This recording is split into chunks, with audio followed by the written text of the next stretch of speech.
Maulang hapon, Auto Boys. So for now, mag-install tayo ng LNTM Kageki sa Altis. So guys, fender gap check tayo. He's using 215/45 R17's Yokohama pangmayaman Fleva.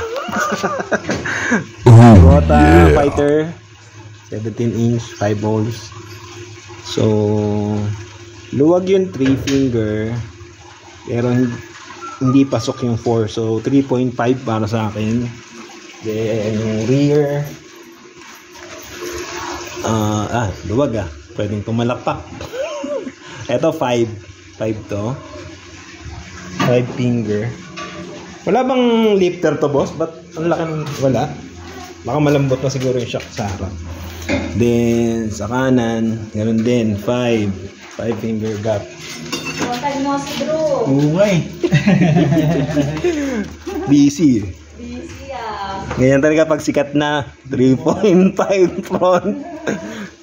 Yan, so 3.5 front, 5 finger gap yung rear. Maganda kasi yung pagkaka-part ni boss eh. Kung nandun siya sa flat part. Pantay.